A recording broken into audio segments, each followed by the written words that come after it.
السلام علیکم۔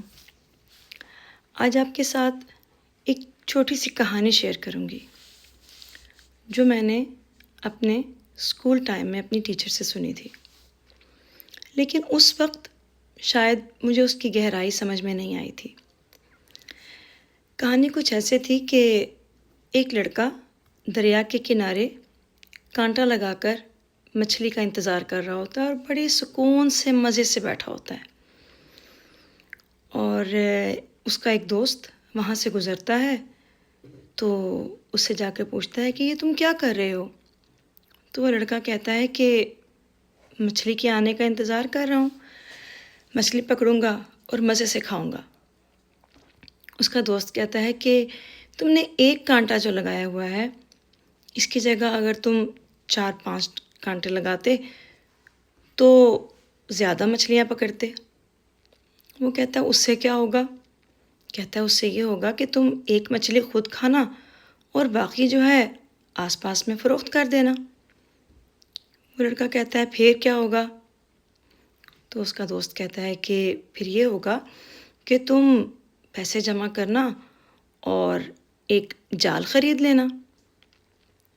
پھر کہتا ہے جال جب خرید لو گے تو اس میں زیادہ مچھلیاں آئیں گی تو تم وہ مچھلیاں بیچنا۔ وہ کہتا ہے پھر جب وہ بیچو گے تو اس کا پیسے آئیں گے۔ تو کہتا ہے پیسے آ جائیں گے تو پھر؟ کہتا ہے جب پیسے آ جائیں گے تو تم ایک کشتی خرید لینا۔ کہتا ہے پھر؟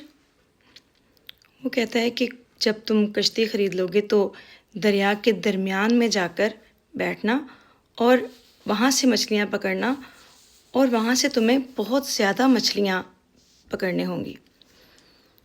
وہ کہتا ہے پھر؟ کہتا ہے جب بہت زیادہ مچھلیاں پکڑنے ہوں گی تو وہ تم بازار جا کے فروخت کرو گے تو تمہارے پاس زیادہ پیسے آ جائیں گے۔ وہ کہتا ہے پھر کیا ہوگا؟ وہ کہتا ہے جب زیادہ پیسے آنے شروع ہو جائیں گے تو تم اپنے لیے 2-4 ملازم رکھ لینا۔ وہ کہتا ہے ملازموں سے کیا ہوگا؟ تو وہ کہتا ہے کہ ملازموں سے یہ ہوگا کہ تم اپنے حصے کا سارا کام ملازموں سے کروانا اور خود مزے سے سکون سے آرام سے بیٹھ کر عیاشی کرنا۔ وہ لڑکا مسکراتا ہے اور کہتا ہے میرے دوست، سکون اور مزے سے تو میں ابھی بھی بیٹھا ہوا ہوں، اطمینان سے بیٹھا ہوں، کوئی جھنجھٹ کوئی تکلیف نہیں ہے، جتنا ہے اس میں خوش ہوں۔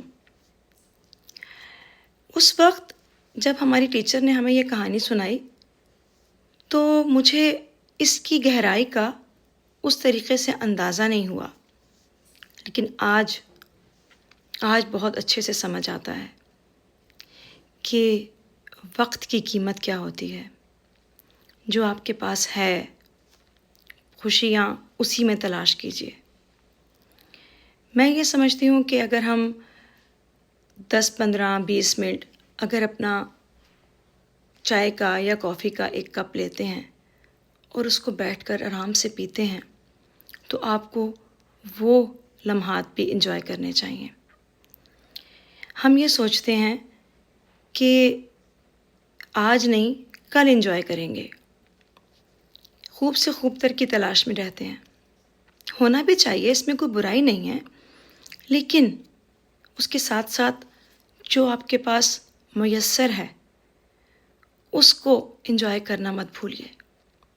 اور یہ میں نے خود سیکھا ہے، بلکہ میں ایک ایسے شخص کو جانتی ہوں جو ساری زندگی دوڑتا رہا خوب سے خوب تر کی تلاش میں۔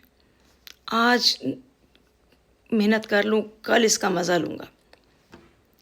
اچانک اس کی زندگی میں کچھ ایسے لمحات آئے کہ اس کو پتہ چلا کہ جو آج میسر ہے خوشیاں دراصل صرف وہی ہیں کیونکہ کل کسی نے بھی نہیں دیکھا۔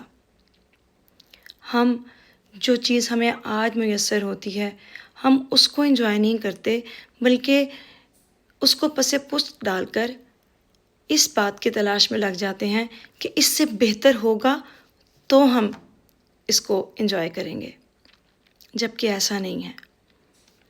اگلا لمحہ بھی ہمیں نہیں پتہ کہ ہم زندہ رہیں گے یا نہیں رہیں گے. پلاننگ ہم سالہ سال کی کر رہے ہوتے ہیں.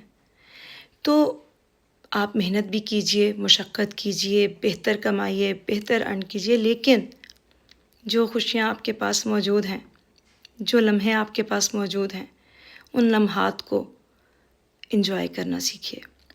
امید ہے کہ میری اس بات سے آپ لوگوں کو کچھ تھوڑی سی سمجھ میں آئی ہوگی، اور اگر سمجھ میں آئی ہے تو کسی ایسے شخص کو یہ ویڈیو ضرور بھیجیے گا جو دوڑ رہا ہے، بھاگ رہا ہے، اور اپنے آج کی زندگی، آج کا جو لمحات ہیں وہ انجوائے نہیں کر رہا. امید ہے کہ آپ مجھے اپنی دعا میں یاد رکھیں گے. اللہ حافظ.